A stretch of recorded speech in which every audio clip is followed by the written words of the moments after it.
ॐ सहनाववतु सहनौ भुनक्तु सह वीर्यं करवावहै तेजस्विनावधीतमस्तु मा विद्विषावहै। ॐ शान्ति शान्ति शान्तिः। ॐ पूर्णमदः पूर्णमिदं मुदच्यते पूर्णस्य पूर्णमादाय पूर्णमेवावशिष्यते। ॐ शान्ति शान्ति शान्तिः। विश्वं दर्पणदृश्यमाननगरे तुल्यं निजान्तर्गतं पश्यन्नात्मनि मायया बहिरिवोद्भूतं यथा निद्रया सात्कुरुते प्रबोधसमये स्वात्मानमेवाद्वयम् तस्मै श्रीगुरुमूर्तये नम इदं श्रीदक्षिणामूर्तये। वागीशायस्य वदने लक्ष्मीर्यस्य च वक्षसि यस्यास्ति हृदये संवित् तं नृसिंहमहं भजे। ॐ नमः परमहंसास्वादित चरणकमलचिन्मकरन्दाय मानसनिवासाय श्रीरामचन्द्राय विश्वसर्गविसर्गादि नवलक्षणलक्षितं श्रीकृष्णाख्यं परं धाम जगद्धाम नमामतं। सच्चिदानन्दरूपाय विश्वोत्पत्त्यादिहेतवे तापत्रयविनाशाय श्रीकृष्णाय वयं नमः। यं प्रव्रजन्तमनुपेतमपेतकृत्यम् विरहकातर आजुहाव पुत्रेति तन्मयतया तरवोऽभिनेदुः तं सर्वभूतहृदयं मुनिमानतोऽस्मि। संसारसागरे मग्नं दीनं मां करुणानिधे कर्ममोहगृहीताङ्गं मामुद्धर भवार्णवात्। श्री प्रत्यक्षः कृष्ण एव हि स्वीकृतोऽसि मया नाथ मुक्त्यर्थं भवसागरे मनो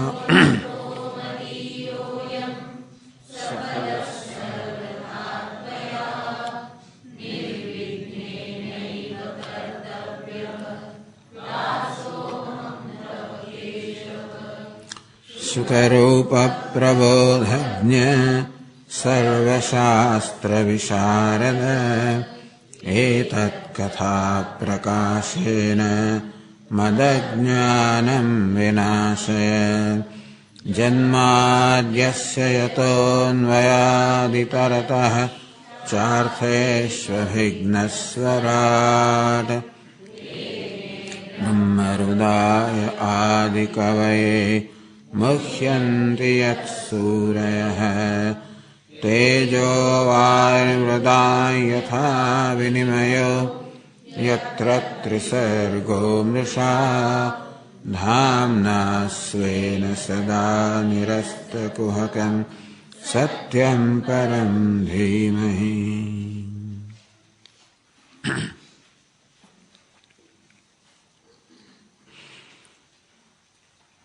ततः निवृत्तिरेव मुक्ति हेतुत्वात् श्रेयसेति सिद्धम्। ભગવાને આ બધી ચર્ચા દ્વારા સમજાવ્યું. મીમાંસકોનો પક્ષ હતો કે પ્રવૃત્તિ દ્વારા, કર્મ દ્વારા વાસ્તવમાં મનુષ્યનું કલ્યાણ થાય છે.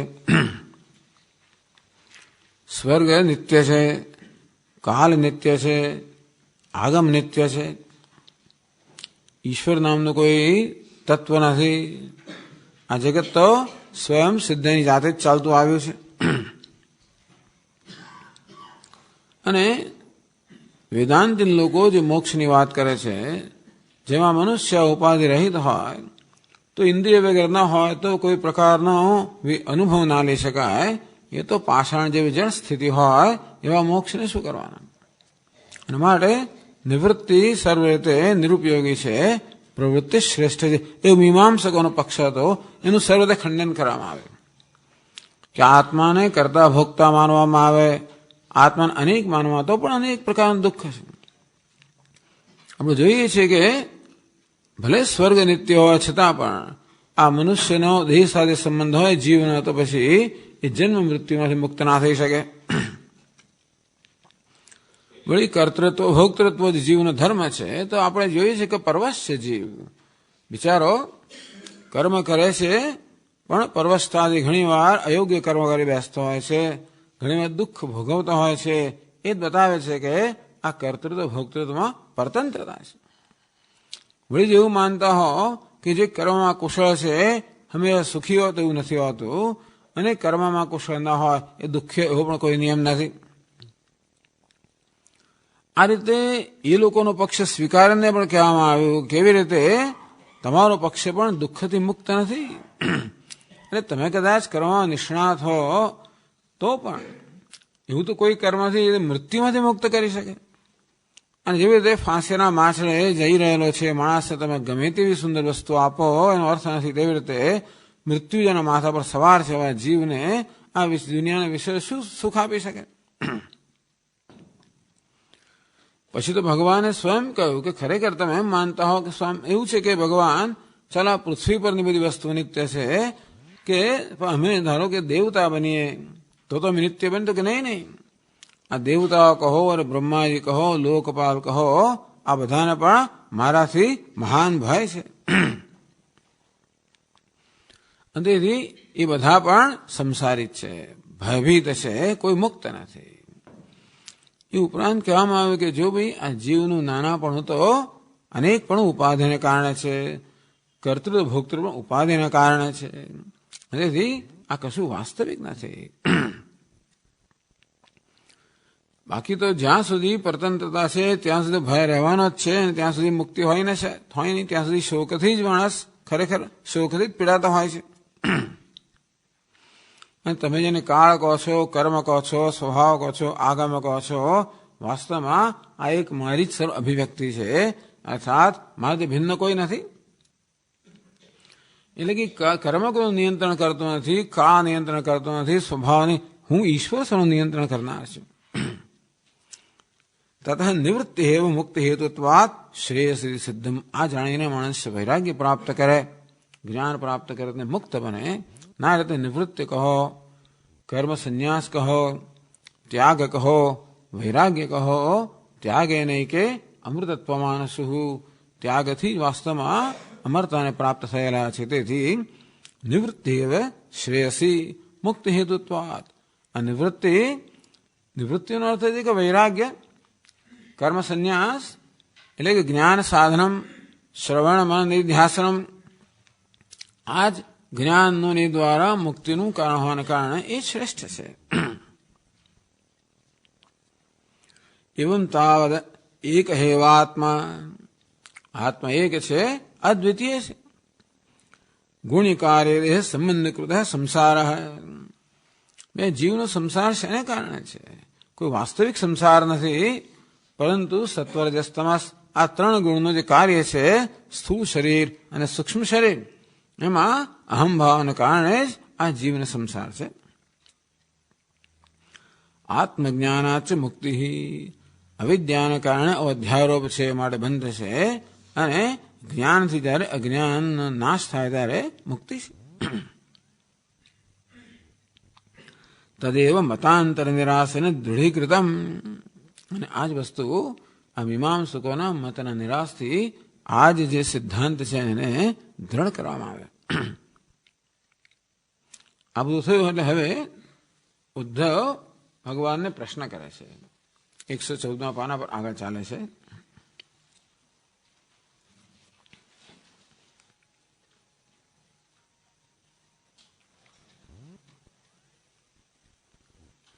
તત્ર પૃચ્છતિ, ઉદ્ધવ પૂછે છે. ઉદ્ધવ ઉવાચ ગુણેષુ વર્તમાનોપી દેહજેશ્વન પાવૃતઃ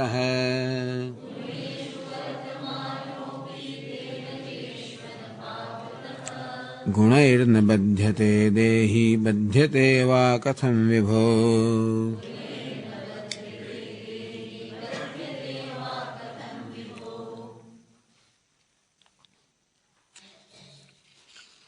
ગુણેષુ વર્તમાનોપી, તો પ્રશ્ન આ પ્રકારનો છે. ગુણેષુ દેહાદિશુ, હવે ઉદ્ધવને જાણવું છે કે અમુક્ત પુરુષ અને બદ્ધ પુરુષ આમ કઈ જુદા દેખાતા નથી. તો ગુણેષુ વર્તમાનોપી, ગુણનો અર્થ છે આ ગુણના કાર્ય દેહ વળી ઉપાધિ જે છે. તો ગુણેશુ અસત્સુ મુક્તિ, આ મોક્ષ જે મળે છે ત્યારે આ ઉપાધિનો અભાવ છે એ રીતે મુક્તિ છે. સત્સુ એવા, મુક્તિ કેવી રીતે પ્રાપ્ત થાય? આ ઉપાધિના અભાવથી, દેહ વગેરેના અભાવની અવસ્થામાં મુક્તિ પ્રાપ્ત થાય કે પછી આ દેહ ઇન્દ્રિયો વગેરે હોય ત્યારે મુક્તિ પ્રાપ્ત થાય? આદ્ય સાધન અભાવાત ન મુક્તિ, જો ગુણ હોય જ નહીં તો સાધન પણ ના થાય. જો વસ્તુ એવી છે ને કે સત્વાત સંજાયતે જ્ઞાનમ, જો સત્વગુણ હોય તો જ આપણામાં શ્રદ્ધા હોય, તો જ આપણામાં વિવિધિષા હોય, જ્ઞાનની ઈચ્છા હોય. તો અમાનિત્વમ અદંભિત્વમ આ બધા જે જ્ઞાનના સાધનો છે એ તો ત્યારે જ હોય જ્યારે આપણામાં સત્વગુણ હોય.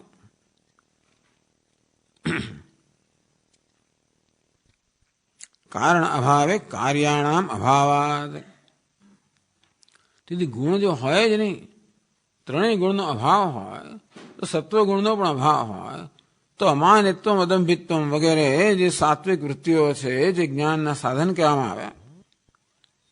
એટલે ભગવાને કહે ને એ તો જ્ઞાનમિતિ પ્રોક્તમ અજ્ઞાનમ યદતોન્યથા, આ બધું જ્ઞાન સાધન હોવાને કારણે જ્ઞાન કહેવામાં આવ્યું. તો એ જ્ઞાનના સાધનો હોય તો મુક્તિ પ્રાપ્ત થાય.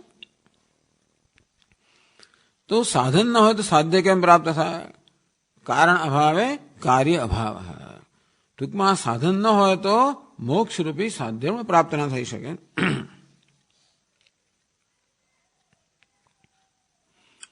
એટલે કહે છે કે આ ગુણના અભાવમાં મુક્તિ મળે છે કે ગુણની ઉપસ્થિતિમાં મુક્તિ મળે છે.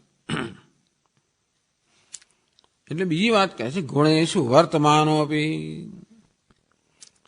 ગુણ હે વિભો, હે ભગવાન, ગુણેષુ દેહાદિશુ વર્તમાનોપી, તો આ જીવ જો દેહ વગેરે આ ગુણોનું કાર્ય છે એમાં રહેલો હોય, ટૂંકમાં દેહમાં રહેલો હોય, દેહ ઇન્દ્રિયો મન બુદ્ધિ વગેરે ઉપાધિ સહિત ન હોય.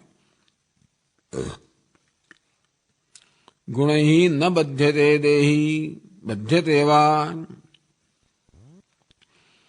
દેહજેષુ અનપાવૃત ગુણૈ ન બધ્યતે દેહી.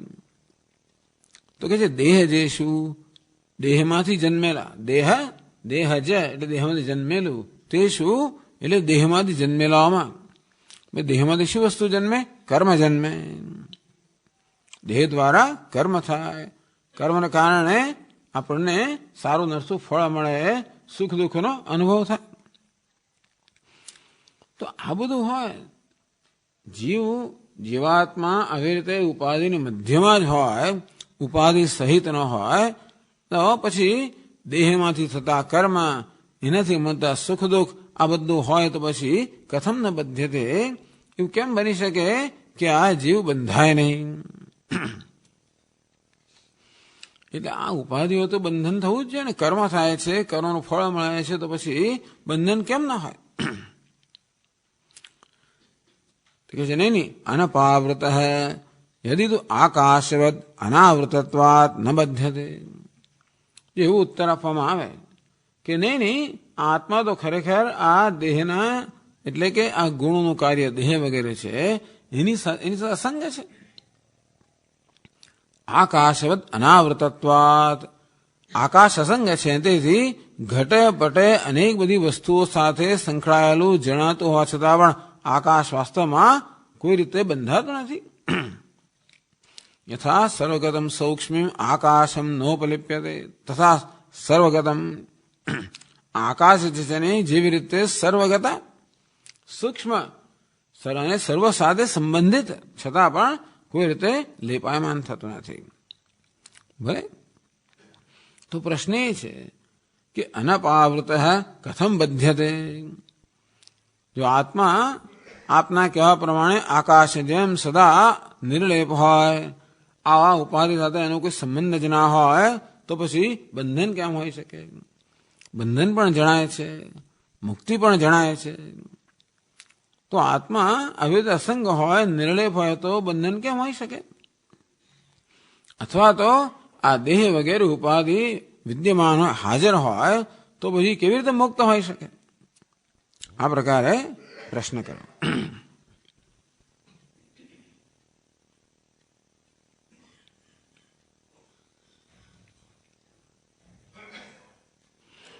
નનુ ભવન્મતે મોક્ષ એવ પુરુષાર્થ અવગત સચ ભક્તિ જ્ઞાન વૈરાગ્ય અભ્યાસાદ ભવતી તસ્મિન સતિ પુરુષો મુક્ત ઉચ્યતે ઇતિ.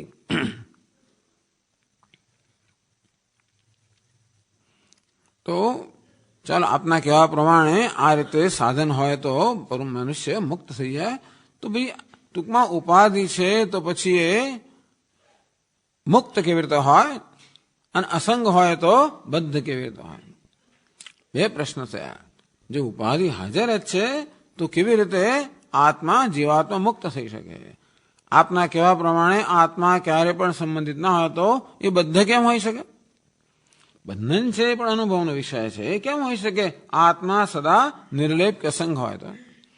અને મુક્તિની પણ આ વાત કરો છે. ભવન્મતે મોક્ષ એવો પુરુષાર્થ.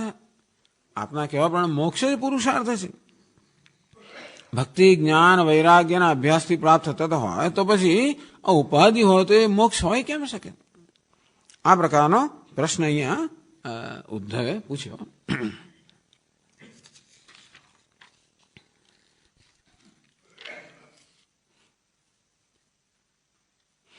એટલે મોક્ષ અને બંધન બંને સંભવિત લાગતા જ નથી મને તો. એ કહે છે આત્મા નિર્લેપ હોય તો બંધન ના સંભવી શકે અને ઉપાધિ સાથે સંકળાયેલો તો મોક્ષ ના સંભવી શકે. એટલે આ પ્રશ્ન બહુ વિલક્ષણ પ્રશ્ન કરે છે કે કેવી રીતે આ બંધન મોક્ષ સમજાવો કેવી રીતે મહારાજ? પછી બીજા આગળ કહે છે કથમ વર્તેત વિહરેત કૈર્વા જ્ઞાયેત લક્ષણૈ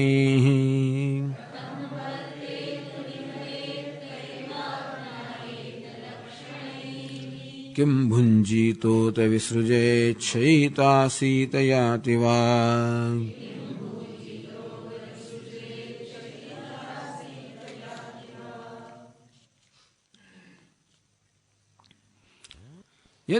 યદિ તો સત્સ્વેવ, ચાલો જો ભગવાન આપ એમ કહેતા હો કે આ ઉપાધિ તો છે, ઉપાધિનો હોવા છતાં પણ બંધન કેવી રીતે છે? તો કે અહંકાર વશાદ. તો અહંકારેણ બધ્યતે. તો જો ઉદ્ધવ આ ઉપાધિમાં અહંકાર કે અહંભાવને કારણે બંધન છે તે નિવૃત્ત્યાથી મુચ્યતે. આ ઉપાધિમાંથી અહંભાવની નિવૃત્તિ થાય તો મોક્ષ છે. એવું જ ભગવાન આપ કહેતા હોય તો તત્ કથમ જ્ઞાતવ્યમ? તો આ બંધ છે, આ માણસ મુક્ત છે કે બદ્ધ છે, સમજ કેમ પડે? ઉપાધિમાં અહમભાવને કારણે બંધન, અહમભાવને નિવૃત્તિને કારણે મોક્ષ. એવું જ ઉત્તર હોય. એટલે કે ઉપાધિ હોવા છતાંય પણ મોક્ષ હોઈ શકે. તો ભાઈ ખબર કેમ પડે? આ બદ્ધ મનુષ્ય હોય ને મુક્ત મનુષ્ય, બધો વ્યવહાર તો સરખો જ લાગે છે. એટલે કથમ જ્ઞાતવ્યમ, કેવી રીતે આ બદ્ધ છે કે મુક્ત છે એ કેવી રીતે ખબર પડે? બધ્ધો મુક્તો વા કથમ વર્તેત, તો કે છે કથમ વર્તેત, એનું વર્તન કેવું હોય? વિહરેત, એ કેવી રીતે હરે ફરે. કૈર્વા જ્ઞાયેત લક્ષણૈ, કૈર્વા લક્ષણૈ જ્ઞાયેત, અને કયા લક્ષણો છે, કયા ચિહ્નો છે જેથી આપણે નક્કી કરી શકીએ કે આ બદ્ધ છે, આ મુક્ત છે. સદપ્રજ્ઞસ્ય કા ભાષા, સમાધિસ્થસ્ય કેશવ, સ્થિતધિ કિમ પ્રભાષેત, કિમાસીત વ્રજેત કિમ. એવું અહીંયા ઉદ્ધવ પૂછી રહ્યા છે કે મારે કઈ લક્ષણ જ્ઞાયેત, કયા લક્ષણો, કયા ચિહ્નો છે. ટૂંકમાં બીજા કરતા જુદા પાડનાર ચિહ્નો કયા છે જેનાથી આપણે ઓળખી શકીએ કે આ મુક્ત છે કે આ બદ્ધ છે.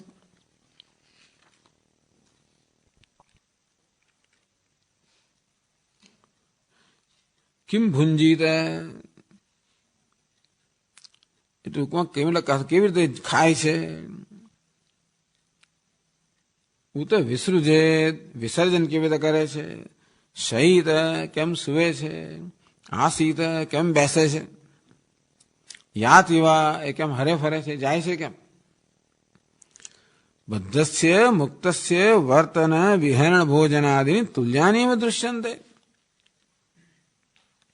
તમે જે જ્ઞાની મહાપુરુષો કહો છો તે અને બીજા અજ્ઞાની લોકો હોય છે એમનું વર્તન જોવા જઈએ, હરવા ફરવાનું જોવા જઈએ, ખાવા પીવાનું જોવા જઈએ, તુલ્યાની બધું સરખું જ જણાય છે. પેલો એવું હાથથી લઈને મોંમાં મૂકે છે ને આ હાથથી લઈને મોંમાં મૂકે છે, આ પાણી આવી રીતે જ પીએ છે. બધી જે શરીરના સ્તરે, દેહના સ્તરે, વાણીના સ્તરે જે બધી ક્રિયાઓ, ચેષ્ટાઓ થાય છે એ તો બંનેમાં સમાન જ દેખાય છે. તો પછી ઓળખો કેવી રીતે કે આ બદ્ધ છે કે મુક્ત છે. તુલ્યાની એવ દૃશ્યંતે તાની સાભિમાનાની. માણસ બોલે ત્યારે ખબર કેમ પડે કે આની પાછળ અભિમાન છે કે નહીં, કર્તૃત્વ છે કે નહીં. બોલતી વખતે પોતાને વક્તા માને છે કે નહીં, ખાતી વખતે પોતાને ભોગતા માને છે કે નહીં. સાભિમાનાની નિરભિમાનાની. આ બધી ચેષ્ટાઓ થઈ રહી છે એ અભિમાન સહિત, અહંકાર સહિત થઈ રહી છે. અર્થાત એની પાછળ એ પ્રકારનો એવો ભ્રમ છે કે હું વક્તા છું, શ્રોતા છું, કરતા છું, ભોગતા છું. કે પછી એ ભ્રમ વગર બોલાઈ રહ્યું છે. જોવા જઈએ તો બોલવાનું સરખું જ જણાય છે. જ્ઞાની હોય કે અજ્ઞાની હોય ખબર કેમ પડે. યા મયા કઈ લક્ષણ જ્ઞાય, ભગવાન એવા લક્ષણ કહો જેથી મને ખબર પડે કે આમાં અભિમાન રહેલું છે કે નહીં, આ બંધ છે કે મુક્ત છે. પદાર્થ જ્ઞાન અસંભવાદ લક્ષણ વિના. જેનું લક્ષણ કહેવામાં ના આવે. લક્ષણ એટલે બીજા બધા કરતા જુદું પાડનાર ચિહ્ન. લક્ષણ એટલે કહો કે વ્યાખ્યા. કેવા પ્રકારની વ્યાખ્યા? જે એક પદાર્થને બીજા બધા કરતા જુદો પાડે. તો સિંહ કેવો હોય? કેશવાળી વાળો હોય. અહીં એકલા કેશવાળી હોય, બીજા કોઈ ના હોય, એ પરથી એનું લક્ષણ કહેવાય. ઊંટ તો કે ઢેકાવાળું પ્રાણી, ગાય તો કે પેલી ગોદડી વાળું પ્રાણી વગેરે. તો આ બધા લક્ષણો એ વસ્તુને કે એ પદાર્થને કે એ પ્રાણીને બીજા બધા કરતા જુદું પાડે એને લક્ષણ કહેવાય. તે રીતે એવા કયા લક્ષણો છે, એવા કયા ચિહ્ન છે જે દ્વારા આપણે જાણી શકીએ કે આ બોલે છે ખરો પણ એમાં અભિમાન નથી. આ દેખાય છે કે આ બધો વ્યવહાર કરે છે પણ એની પાસે સ્વામીજી મુક્ત છે, કશું જણાતું નથી. અને પેલો બધો ડોળા કરે છે પણ છે, એટલે એવું કેમ ખબર પડે? આપણે ખબર પડે. એથી આવી જાતનો પ્રશ્ન થયો.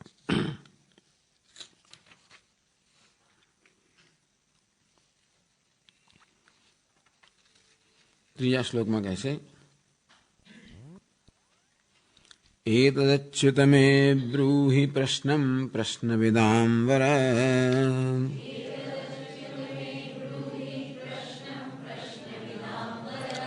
नित्यमुक्तो नित्यबद्ध एक एवेति मे भ्रमः।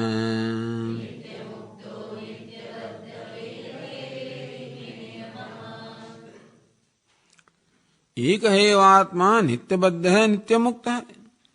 एक ज आत्मा नित्यबद्ध है नित्य मुक्त हो केम बनी सके? एतद मे ब्रूहि प्रश्नम, हे भगवान मारा प्रश्नનો આપ ઉત્તર આપો. તો શું પ્રશ્ન છે ભાઈ? એક એવ આત્મા નિત્યબદ્ધ હૈ અનાદિગુણ સંબંધાત. આપના કહેવા પ્રમાણે આ સત્વ રજસ તમસ ત્રણ ગુણો જે પ્રકૃતિની ઉપજ છે, માયાની ઉપજ છે, તો અનાદિ છે. કોઈ પ્રશ્ન પૂછે કે ભાઈ આ સ્વામીજી આ બંધન શરૂ ક્યારથી થાય? એ પહેલા શું હતું? સૌથી પહેલા તો બધા મુક્ત હતા ને, પછી આ બંધન ક્યારે શરૂ થયું? ઉત્તર એ છે કે આ બંધનનો કોઈ આદિ નથી, અનાદિ છે જ. એવું ક્યારે પણ ન હતું જયારે અજ્ઞાન ન હતું, ધ્યારોપ ન હતો, બંધન ન હતું. એનો અર્થ એ થયો કે આ તો અનાદિ છે. તો આ બંધન અનાદિ છે માટે આ આત્મા કેવો છે? નિત્યબદ્ધ, હંમેશા બદ્ધ જ છે. નિત્યબદ્ધ કહેવો જોઈએ. હવે જો એમ કહેતા હો કે ભાઈ અજ્ઞાનને કારણે, અધ્યાસને કારણે બંધન છે અને જ્ઞાનને કારણે મોક્ષ છે, તો પ્રશ્ન એ થાય કે જ્ઞાન થાય ત્યારે મોક્ષ ઉત્પન્ન થાય છે? મોક્ષ જે વિદ્યમાન ન હતો એ ઉત્પન્ન થાય છે? તો વેદાંત કે નહીં નહીં નહીં, મોક્ષનો ક્યારે પણ પ્રારંભ ના હોય, મોક્ષ ઉત્પન્ન ના થાય. મોક્ષ તો હોય જ. મોક્ષ તો આત્માનો સ્વભાવ જ છે. અવિદ્યાને કારણે જે નથી એ જણાતો હતો, વિદ્યાને કારણે છે એ વસ્તુ વિદ્યમાન વર્તમાન થાય છે. મોક્ષને મોક્ષ ક્યારે કહેવાય? નિત્ય હોય ત્યારે. ટૂંકમાં એક વાર મુક્ત થયા પછી ફરી બંધાવાનું ના હોય. યદ ગત્વા ન નિવર્તન્તે. જે પ્રાપ્ત કર્યા પછી ફરી સંસારમાં પાછું ન ફરવું, એનું નામ જ મોક્ષ. એટલે મોક્ષ તો નિત્ય જ હોવો જોઈએ. નિત્ય એટલે કે હંમેશનો હોવો જોઈએ. મુક્ત થયા પછી કોઈ ભય ના હોવો જોઈએ કે વળી પાછું બંધાઈ જઈશ, કારણ કે તો જ એને મોક્ષ કહેવાય. એટલે અવિનાશી. નિત્ય એટલે અવિનાશી. વસ્તુ અવિનાશી ત્યારે હોય જેનો જન્મ પણ ના જ હોય. એટલે કે મોક્ષને નિત્ય હોવા માટે એનો આદિ ના હોવો જોઈએ. મોક્ષ તો નિત્ય હોવો જોઈએ. એનો અર્થ એ થયો કે આત્મા નિત્ય મુક્ત હોવો જોઈએ. માત્ર અજ્ઞાનના નિવારણથી મોક્ષ મળતો હોય, જ્ઞાન દ્વારા અજ્ઞાનની નિવૃત્તિથી મોક્ષ મળતો હોય, તો મોક્ષ તો હાજર હોવો જોઈએ, વિદ્યમાન જ હોવો જોઈએ. આ જ્ઞાનને કારણે જે વિદ્યમાન છે એ વર્તમાન બને છે. એટલે આત્મા તો મુક્ત છે જ, એટલે કે નિત્ય મુક્ત હોવો જોઈએ. આપ કહો છો કે જ્યાં સુધી ઉપાધિમાં અહમભાવ છે ત્યાં સુધી આત્મા બદ્ધ છે. એ અહમભાવ કોને કારણે છે? અધ્યારોપને કારણે. એ કોને કારણે છે? અવિદ્યાને કારણે. અવિદ્યા કેવી છે? અનાદિ છે. અને કે આત્મા હંમેશનો બંધાયેલો છે, નિત્યબદ્ધ છે. આ સમજવા જેવું છે. પણ મોક્ષના સ્વભાવ પર આપણે વિચાર કરીએ તો મોક્ષનો ક્યારે પ્રારંભ ના હોય. મોક્ષ ઉત્પન્ન થયેલો ના હોવો જોઈએ. કારણ કે જે વસ્તુ ઉત્પન્ન થાય એનો નાશ થવાનો છે. તો મોક્ષ ત્યારે જ નિત્ય હોય જ્યારે એની ઉત્પત્તિ ના હોય. ઉત્પત્તિનો અર્થ એ હોવો જ જોઈએ. ઉત્પત્તિ ના હોય એટલે હોવો જ જોઈએ. એનો અર્થ કે આત્મા નિત્ય મુક્ત હોવો જ જોઈએ, તો જ મોક્ષ સંભવિત છે. આ પ્રકારે એટલે કહ્યું એક એવેતિ નિત્ય મુક્ત નિત્યબદ્ધ એક એવેતિ. આ તો જણાય છે એક જ આત્મા, એક એવા આત્મા નિત્યબદ્ધ નિત્ય મુક્ત હંમેશા બદ્ધ છે, હંમેશા મુક્ત છે. એક જ આત્મામાં આ બંધન અને મોક્ષ પરસ્પર વિરુદ્ધ વસ્તુ કેમ સંભવી શકે? તત્ર અસ્મિન અર્થે મમ ભ્રમો ભવતી. આ વિષયમાં હે ભગવાન મારો ભ્રમ છે. એતદચ્યુત મે બ્રૂહી પ્રશ્નમ પ્રશ્નવિદાંવર. હે પ્રશ્નવિદાંવર, પ્રશ્નના જાણનારાઓમાં શ્રેષ્ઠ. ભગવાન કહેવાય છે પ્રશ્નના જાણનારાઓમાં શ્રેષ્ઠ, એટલે પ્રશ્નનું મર્મ જાણનારાઓમાં શ્રેષ્ઠ. આ પ્રશ્નના મર્મને જાણવો જોઈએ. કોઈ આપણને જ્યારે પ્રશ્ન પૂછે ત્યારે એનો શબ્દાર્થ જે થતો હોય એ થતો હોય, પણ પ્રશ્નની પાછળ ખરેખર પ્રશ્ન પૂછનારની શું મૂંઝવણ રહેલી છે, કઈ વસ્તુ ખરેખર એને મૂંઝવે છે, એટલે પ્રશ્નની પાછળ શું ઈરાદો છે, આ પ્રશ્ન ઉત્તર દ્વારા એ શું ઈચ્છે છે, કઈ સમસ્યાનો ઉકેલ ઈચ્છે છે, કઈ મૂંઝવણનો ઉકેલ ઈચ્છે છે, શું ઈચ્છે છે. એ જો આપણે સમજીએ તો જ ખરેખર પ્રશ્ન ઉત્તર મળે. એટલે કે આપણે ઉત્તર આપીએ પણ પેલાનો ઉત્તર મળ્યો ક્યારે લાગે, એની મૂંઝવણ દૂર થાય ત્યારે લાગે. નહીં તો પ્રશ્ન પૂછ કરે, ઉત્તર આપો ને તમે અને બહુ વિદ્વત્તાપૂર્ણ ઉત્તર આપો, પેલો માણસ ફરી પૂછ્યા જ કરે. જેમ પેલું બાળક પૂછે પપ્પાને કે પપ્પા આ વરસાદ કેવી રીતે આવે છે, 5 વર્ષનું બાળક પૂછે. પપ્પા તો ફિઝિક્સના મોટા પ્રોફેસર છે એટલે ઉત્તર આપે ને ભાઈ કે કેવી રીતે સૂર્યની ગરમીથી જળનું બાષ્પીભવન થાય ને કઈ કઈ ક્રિયાઓથી વાદળમાં રૂપાંતર થાય ને. પેલો અડધો ઊંઘી ગયો ત્યાં પછી, પણ પપ્પા વરસાદ આવે કેવી રીતે. એટલે ભલે પપ્પાનો ઉત્તર છે વિદ્વત્તાપૂર્ણ છે, યોગ્ય યથાર્થ છે, પરંતુ એનો પ્રશ્ન ઉત્તર નથી. તો રસોડામાં જાય ને માને પૂછે કે પપ્પા મેં એમને એક જ માં વરસાદ કેવી રીતે પડે છે. ત્યારે મા એને કે જો ઉપર સ્વર્ગ છે ને એમાં દેવતા ઇન્દ્ર છે, તો કે હા એની પાસે એક હાથી છે, ઐરાવત હાથી, એની 2 સૂંઢ છે. હો, ઇન્દ્ર પછી ઐરાવત હાથીને લઈ જાય છે તળાવમાં ખેલ કરાવવા માટે. હાથી જાય છે, પછી પાણી પીએ અને પછી એની સૂંઢથી વળી પાછો એક ફુવારો કરે. જો આ વરસાદ, હા હવે ખબર પડી. આ પપ્પાને કશી ખબર નથી.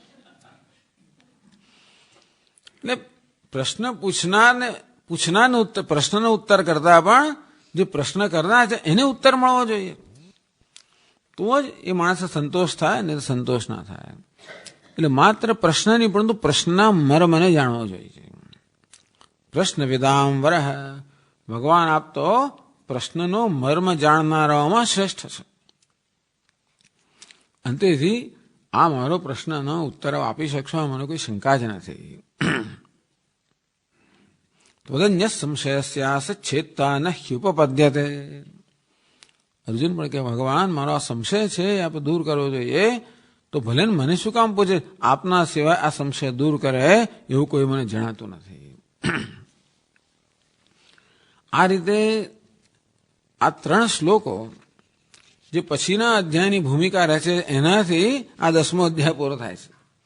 આ ભગવદ્ ગીતાની એક અહીંયા આગળ શૈલી અપનાવવામાં આવી કે પછીના અધ્યાયનું બીજ આ અધ્યાયના અંતમાં રહેલું છે. જેમ કે 5મા અધ્યાયના છેલ્લા 3 શ્લોકો એ ભગવદ્ ગીતાના 6ઠ્ઠા અધ્યાય એનો બીજ છે, એનો વિસ્તાર ભગવાન કરે કે 7મા અધ્યાયમાં પણ અંતમાં જે શ્લોક કહેવામાં આવ્યા એ વળી 8મા અધ્યાયના ચર્ચાનો બીજ બની જાય. એવું જ કંઈક અહીંયા આગળ પણ છે.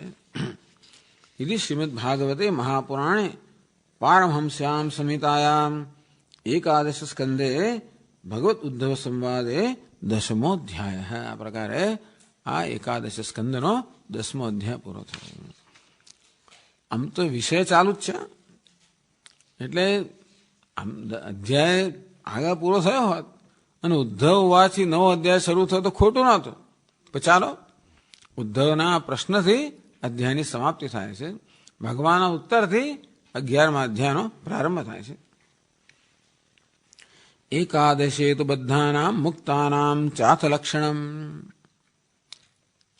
અથ બદ્ધ મુક્ત લક્ષણાનંતરમ. આ જે પ્રશ્ન પૂછ્યો, હવે એકાદશે તો એકાદશ અધ્યાયમાં શું થવાનું છે? બદ્ધાનામ મુક્તાનામ ચ લક્ષણમ. ભગવાન કહે છે કે જે બદ્ધ મનુષ્ય હોય એના લક્ષણ કેવા હોય, જે મુક્ત પુરુષ હોય એના લક્ષણ કેવા હોય. સાધુનામ ચ તથા સાધુઓના સત્પુરુષોના લક્ષણ કેવા હોય તેવી ભક્તે લક્ષણમ અને ભક્તિના લક્ષણ પણ હરિણા ઈરિતમ ભગવાન આટલી વસ્તુ 11મા અધ્યાયમાં કહેવાના છે. બદ્ધનું લક્ષણ, મુક્તનું લક્ષણ, સાધુનું લક્ષણ અને ભક્તિનું લક્ષણ.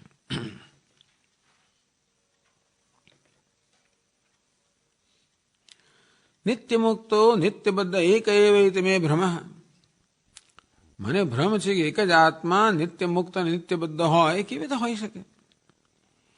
ઇત્યદુક્તમ, હે ઉદ્ધવ આજે કહ્યું. તત્કિમ વસ્તુતો વિરોધ પ્રતીતિવતો વા. ઉદ્ધવ તું કહેશે કે આ એક જ આત્મા નિત્યબદ્ધ હોય નિત્ય મુક્ત હોય, અથવા તો એક જ વ્યક્તિ બદ્ધ પણ હોય ને મુક્ત પણ, આ વિરોધ કેવો તો હોઈ શકે? તો ભગવાન એને સામે પૂછે કે આ વિરોધ હે વસ્તુતઃ પ્રતીતિત. વસ્તુતઃ એટલે ખરેખર તો એમ માને છે કે આત્માનું સ્વરૂપ જ નિત્યબદ્ધ અને નિત્ય મુક્ત છે, કે પછી એક પ્રતીતિ થાય છે? આ જે વિરોધ છે એ વિરોધ ખરેખર તો આત્માના સ્વરૂપમાં રહેલો છે કે માત્ર દેખાવનો વિરોધ છે?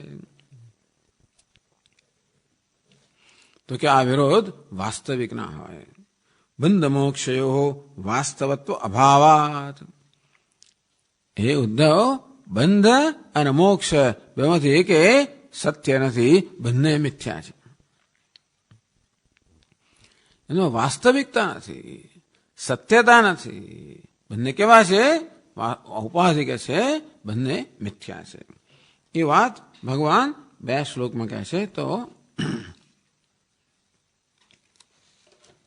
કે છે હવે 11 અધ્યાયમાં શ્રી ભગવાન ઉવાચ. એવું નહીં, બદ્ધો મુક્તેતિ વ્યાખ્યા ગુણતો મેન વસ્તુતઃ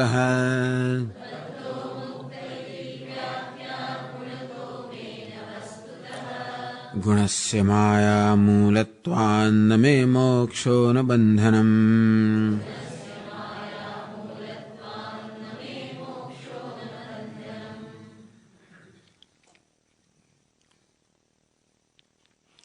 आत्मा बद्ध है, आत्मा मुक्त है. इति गुणतः न तो वस्तुतः. आत्मा मुक्त है, आत्मा बद्ध है इति व्याख्या. આજે કહેવાય છે કે આત્મા બંધાયેલો છે, આત્મા મુક્ત છે. આજે કહેવામાં આવે છે એ નતુ વસ્તુતઃ, વાસ્તવમાં આત્મા બદ્ધ પણ નથી અને મુક્ત પણ નથી. મદ અધીન સત્વાદિ ગુણ ઉપાધિત. ભગવાન કે મને અધીન આ સત્વ રજસ તમસ જે 3 ગુણ છે, એ 3 ગુણ જેમાંથી ઉપાધિ બનેલી છે, એને કારણે વાસ્તવમાં આ બંધ અને મોક્ષ છે. વાસ્તવમાં આત્માના સ્વરૂપમાં બંધન પણ નથી, મોક્ષ પણ નથી.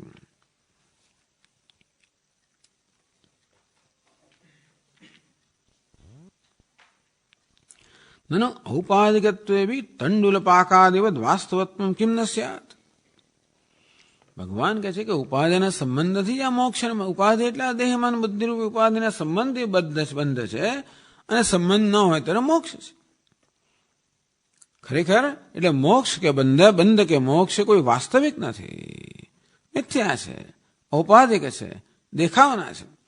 જેમ આપણી પાસે સ્ફટિક હોય અને લાલ પુષ્પ બાજુ મૂકવામાં આવે તો સ્ફટિક લાલ દેખાય, પુષ્પ લઈ લેવામાં આવે તો સ્ફટિક હવે શુદ્ધ દેખાય, પીળો મૂકવા તો પીળું દેખાય. આ લાલ કહો પીળું કહો આ બધું શું છે? વાસ્તવિક નથી, ઔપાધિક છે, ઉપાધિને કારણે છે, બીજી કશી વસ્તુને કારણે છે.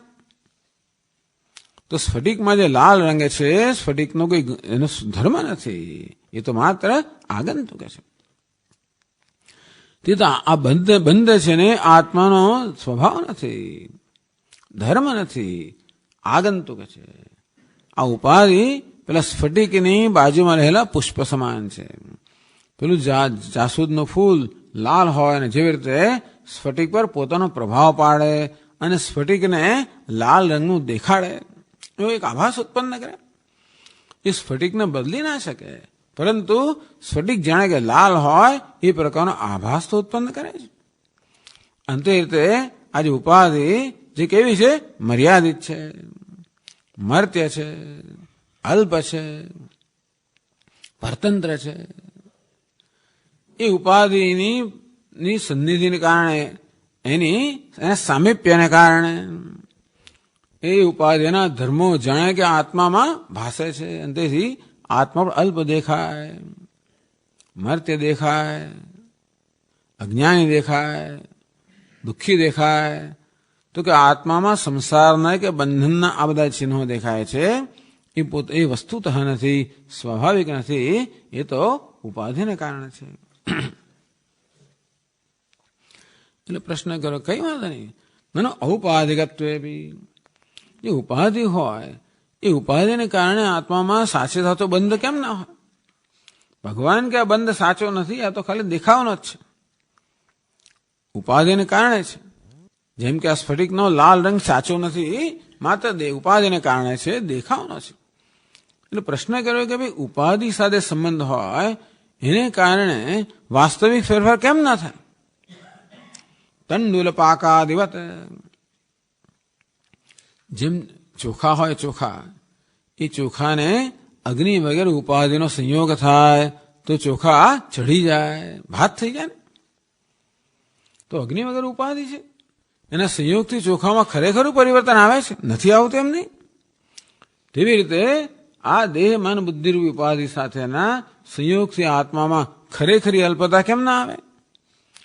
જો અગ્નિરૂપી ઉપાધિના સંયોગને કારણે ચોખા ખરેખર ચઢી જાય, ચોખામાં પરિવર્તન આવે, તો પછી દેહ વગેરે ઉપાધિ સાથેના સંબંધને કારણે આત્મામાં ખરેખર બંધન આવે કે ના આવે? તો વાસ્તવમ કિમ ન સ્યાત, તો આ બંધન પણ જે છે એ વાસ્તવિક કે સાચો કેમ ના હોય?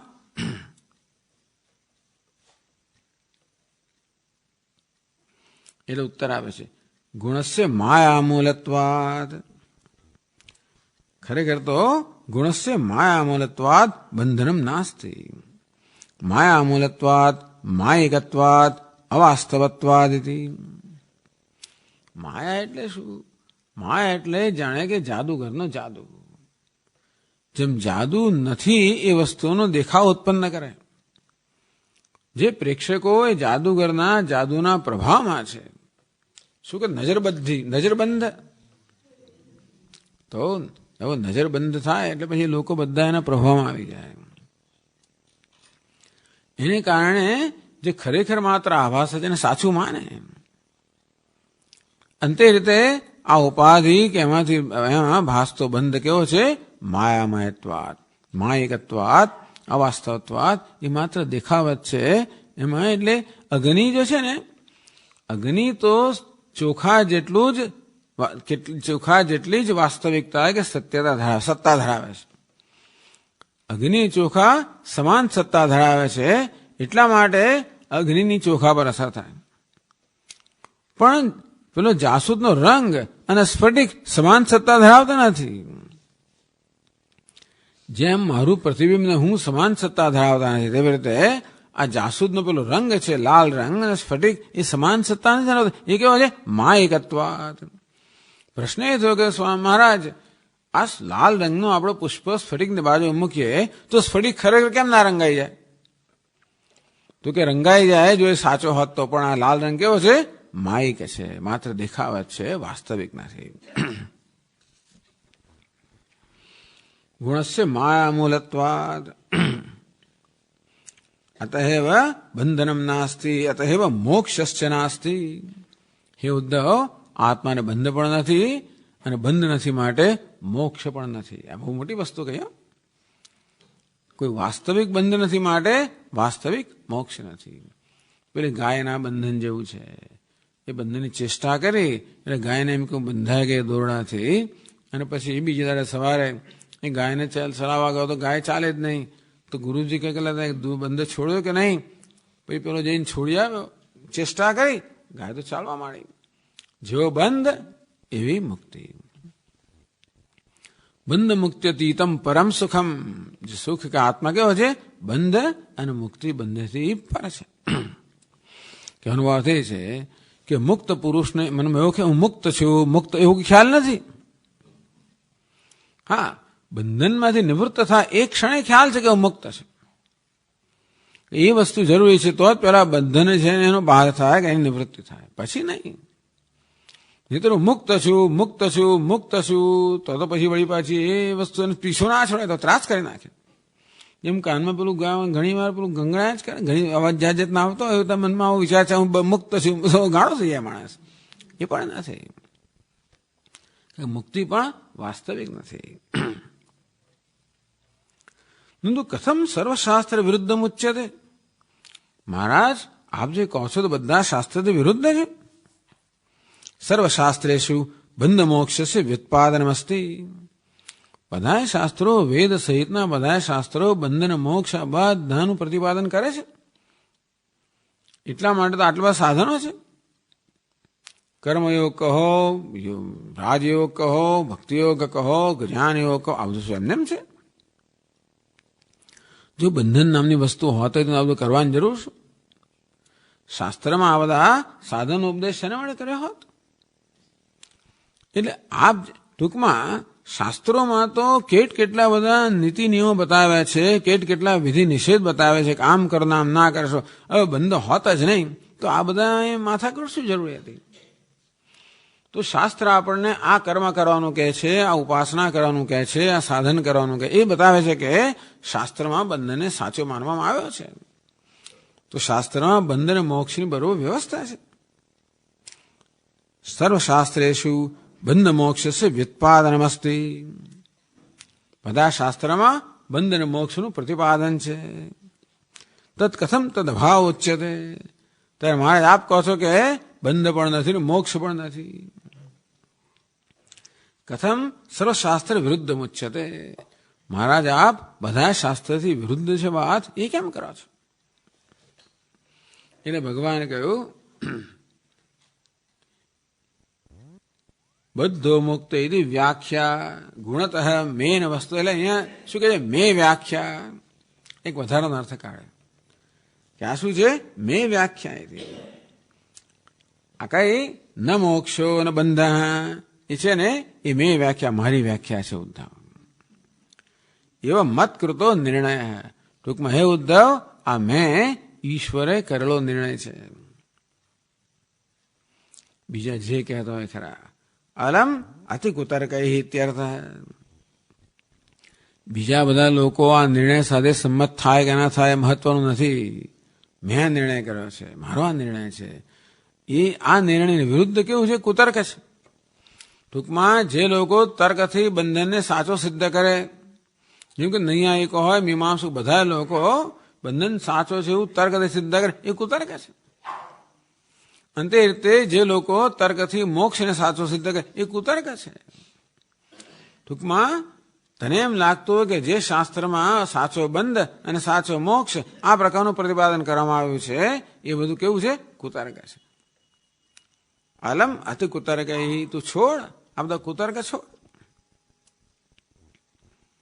એટલે આવી મેં વ્યાખ્યા એવું કહેવામાં આવ્યું.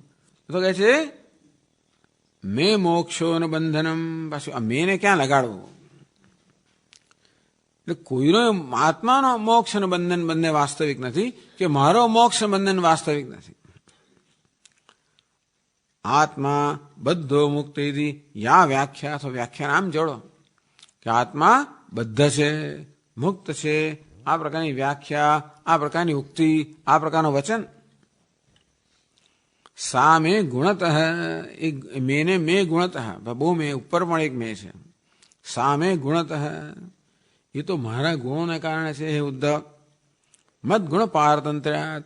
આ મેં એવી ગુણોની જાળ ફેલાવી છે ને, સત્વ રજસ તમસ આ 3 ગુણોની જાળ મેં ફેલાવી છે.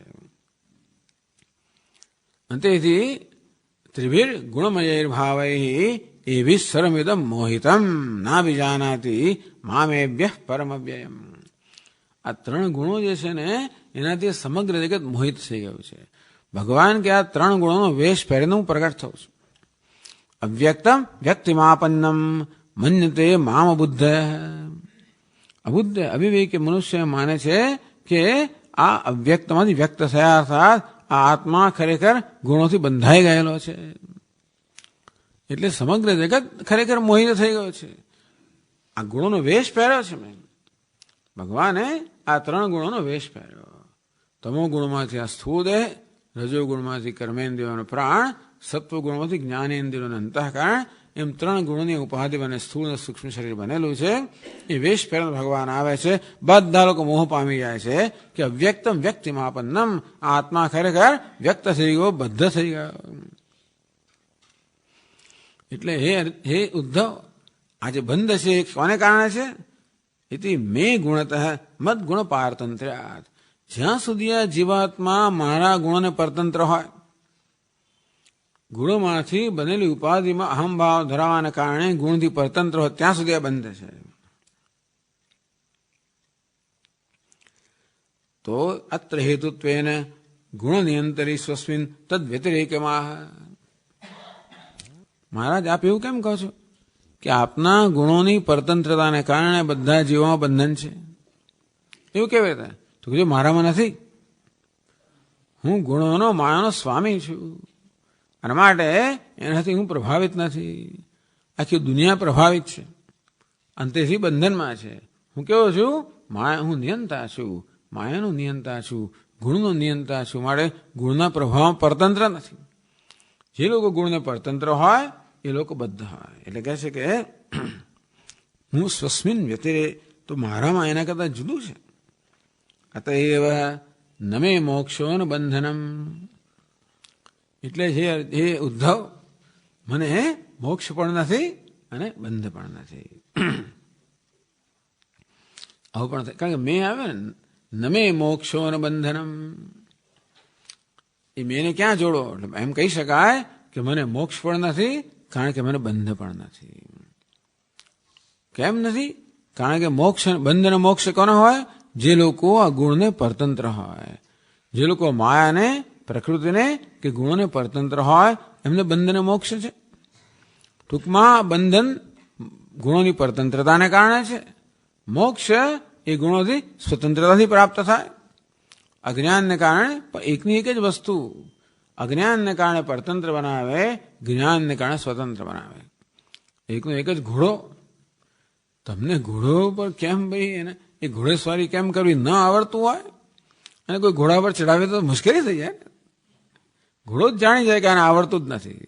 જે પછી તમારી ભલે કરે બરોબર, આમથી આમ લઈ જાય ને ઝાડ નીચે લઈ જાય, આપણું માથું અથડાવડાવે પેલી ઝાડની ડાળી, એવું શું કરે? વાંકો ચોકો ચાલે પાડી નાખવાનો પ્રયત્ન કરે. પણ જે ઘોડેસવારી જાણે છે ને, તો એક ટકોરો પણ એને જાણે ઘોડો, તરત દોડવા માંડે. ઘોડો એકનો એક જ. જો જ્ઞાન હોય તો સ્વતંત્રતા છે, મુક્તિ છે. અજ્ઞાન હોય તો બંધન. આ ગુણો એના એ જ, માયા પણ એની એ જ. જ્ઞાન હોય તો સ્વતંત્ર છે આ જીવાત્મા જ, અજ્ઞાન હોય તો પરતંત્ર છે. જો હું તો માયાનો નિયંતા છું, માટે મને બંધન પણ નથી, મોક્ષ પણ નથી.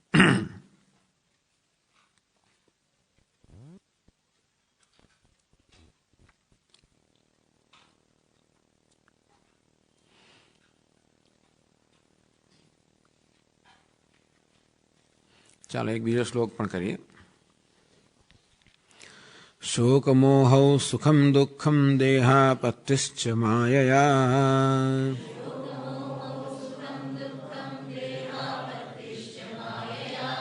સ્વપ્નો યથાત્મનઃ ખ્યાતિ સંસૃતિર્ન તુ વાસ્તવે.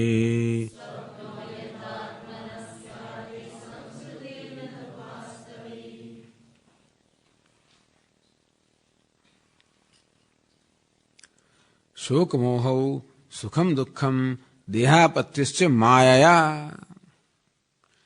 જો ઉદ્ધવ, આ શોક, મોહ, સુખ, દુઃખ, દેહની આપત્તિ, એવં કારણભૂત ગુણાનામ માયામયત્વાત કાર્ય સંસ્કૃતિ માયાયતિ.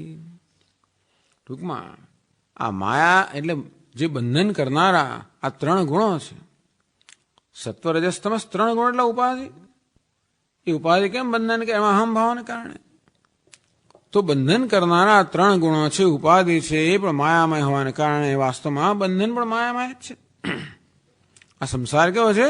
માયામય છે. એટલા માટે જ અજ્ઞાન છે, એટલે કે જ્ઞાનથી દૂર થઈ શકે. શોક મોહ યથા સ્વપ્ને સ્વપ્ને યથા આત્મન ખ્યાતિ. ખ્યાતિ એટલે અહીંયા કે વિવર્ત. ખ્યાતિનો અર્થ કરવામાં વિવર્ત. ટૂંકમાં સ્વપ્નની અંદર પણ શોક અને મોહ હોય છે, સુખ દુઃખ હોય છે. ત્યાં પણ કદાચ મરે માણસને બીજા દેહમાં જવું બને દેહાપત્તિ. તો એક દેહમાંથી બીજા દેહમાં જવું એને દેહાપત્તિ કહેવામાં આવે. આ બધું સ્વપ્નમાં થતું હોય છે. કેવું છે? વિવર્ત. અર્થાત એ વાસ્તવમાં તો એ અધ્યારોપ છે, આત્માની કલ્પના, એટલે મનની કલ્પના માત્ર છે.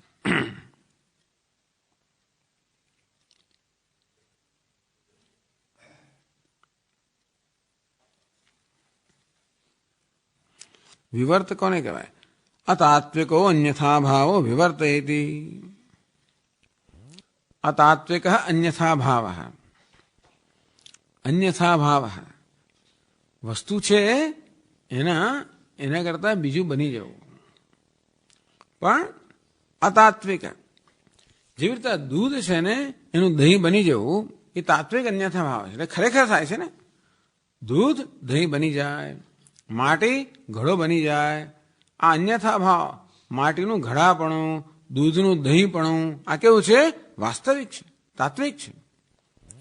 પરંતુ અતાત્વિક અન્યથા ભાવ, રજ્જુનું સર્પ બની જવું, આ કેવું છે? રજ્જુ સર્પના કિસ્સામાં રજ્જુનું સર્પ બની જવું, આ કેવું છે? અન્યથા ભાવ. રજ્જુનો સર્પ ભાવ ખરો કેવો છે? અતાત્વિક. રજ્જુના સ્વરૂપમાં પરિવર્તન થયા વગર જ જાણે કે સર્પ રૂપે ભાસવું, આને વિવર્ત કહેવાય. બાકી આ દૂધ છે ને દહીં બની જાય છે, માટી ઘડો બની જાય છે, એ અન્યથા ભાવ. એટલે કે એમાં જે પરિવર્તન આવે એ સાચું પરિવર્તન છે. પરંતુ આ દોરડું હોય એ સાપના રૂપે દેખાતું હોય, કેવું છે? અતાત્વિક. ટૂંકમાં એ સાચું નથી, એ માત્ર દેખાવત છે. યથા શુક્તૌ રજતમિતિ. જેમ કે એક છિપોલી હોય અને આપણે દેખાય કેવી? ચાંદી દેખાય. એ કેવું છે? વિવર્ત. અથવા અર્થાત કે આ શુક્તિકા પર રજત કે ચાંદીની કલ્પના કરવામાં આવી, અધ્યારોપ કરવામાં આવ્યો. એટલે શોક મોહ એટલે કહ્યું સ્વપ્ન યથા આત્મન ખ્યાતિ. તો સ્વપ્નમાં જેવી રીતે આમ આત્મા પર આવો અધ્યારોપ થતા હોય છે, સાચું નથી આવતું. તો એ સ્વપ્ન કેવું છે? એટલે સ્વપ્નમાં જે શોક હોય, મોહ હોય, સુખ હોય, દુઃખ હોય, એ બધું મિથ્યા છે. ભલે ત્યારે સત્ય લાગતું હોય, પણ પછી ખબર પડે જાગી એટલે રડવાનું શું કારણ? બિચારો આંસુ આવતા હતા સ્વપ્નમાં. જાગ્યો ત્યારે આંખમ ચાયનું કપડા ભીના થઈ ગયા હતા. સ્વપ્નમાં રડતો પછી ખબર પડે કે કોઈ કારણ જ નહોતું રડવાનું, કારણ કે બધું મિથ્યા હતું, ખાલી દેખાવા જ હતો. તો તેવું સ્વપ્નમાં બધું કેવું છે? મિથ્યા છે. દેહાપત્તિ દેહાંતર પ્રાપ્તિ તથા દેહાંતર પ્રાપ્તિ. એક દેહમાંથી બીજો દેહ પ્રાપ્ત કરવો.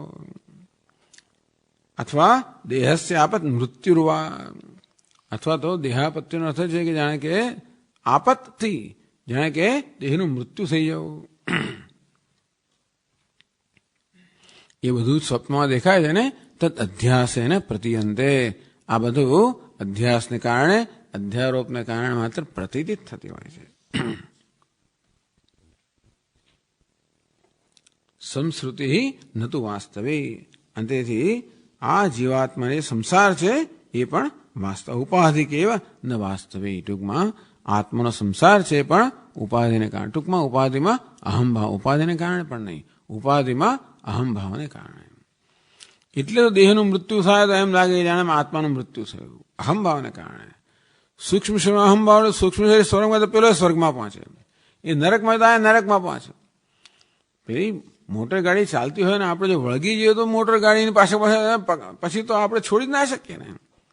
પેલો સાયકલ વાળા ટ્રકને પકડીને આમ ચાલતો હોય એટલે પેલો ટ્રકને જોડે જોડે પછી એવો પેલો જો જોરથી કરે ને પછી છોડી જ ના શકે આ માણસ. તેવી રીતે આપણે પણ આ સૂક્ષ્મ શરીરની અંદર અહમભાવ કર્યો એટલે પેલું જ્યાં જાય ત્યાં આપણે ઘસડાઈ જાય અને એક દેહમાંથી બીજા દેહમાં જાય, આત્મા પણ જાણે કે જાય. ન વાસ્તવિક સ્વરૂપત અતઃ એકસ્યાપી અધ્યાસ પ્રાપ્તત્વાદ બદ્ધત્વમ વસ્તુતઃ તદ અભાવાત નિત્ય મુક્તત્વમ ચ ઘટતે. એટલા જ માટે હે ઉદ્ધવ, એક જ આત્મામાં આ બંધ કેવો છે? અધ્યાસને કારણે છે. અને મુક્તિ પણ એ જ પ્રકારની છે. અને તેથી આત્મા નિત્ય મુક્ત છે. નિત્ય બદ્ધ નથી, કેવો છે? નિત્ય મુક્ત છે. આત્મા બંધન છે એ માત્ર દેખાવત છે, પણ એ દેખાવ અનાદિકાળનો હોવાને કારણે અને જ્યાં સુધી એ મિથ્યા છે કે જ્યાં સુધી આ બંધન ખોટો છે એવું ન જાણતો હોય ત્યાં સુધી એ સાચો જ લાગે. જ્યાં સુધી સ્વપ્નમાં હોય ત્યાં સુધી સ્વપ્નનું જગત સાચું હોય, એના અનુભવો સાચા લાગે. તેવી રીતે જ્યાં સુધી જ્ઞાન ન થયું હોય ત્યાં સુધી બંધન કેવું લાગે? સત્ય લાગે. એટલે જાણે કે આત્મા નિત્ય બધો હોય એવું લાગે. પણ જયારે જ્ઞાન થાય ત્યારે ખબર પડે કે આત્મા નિત્ય મુક્ત છે. આ રીતે જે નિત્ય બદ્ધ નિત્ય મુક્ત એના ઉત્તર ભગવાન આ 2 શ્લોકમાં આપ્યા. ઓમ ઓમ પૂર્ણમદ પૂર્ણમિદં પૂર્ણાત પૂર્ણમુદચ્યતે પૂર્ણસ્ય પૂર્ણમાદાય પૂર્ણમેવાવશિષ્યતે. ઓમ શાંતિ શાંતિ શાંતિ. સચ્ચિદાનંદરૂપાય વિશ્વોત્પત્યાદિહેતવે તાપત્રય વિનાશાય શ્રીકૃષ્ણાય વયં નમઃ. જન્માદ્યસ્ય યતોન્વયાદિતરતશ્ચાર્થેષ્વવિઘ્નસ્વરાટ તેને બ્રહ્મહૃદાય આદિકવયે મુહ્યન્તિ યત્સૂરયઃ તેજો વારિમૃદાં યથા વિનિમયો यत्र त्रिसर्गो मृषा धाम्ना स्वेन सदा निरस्तकुहकं सत्यं परं धीमहि. ओम शांति शांति शांति. हरि ओम. श्री गुरुभ्यो नमः. हरि ओम.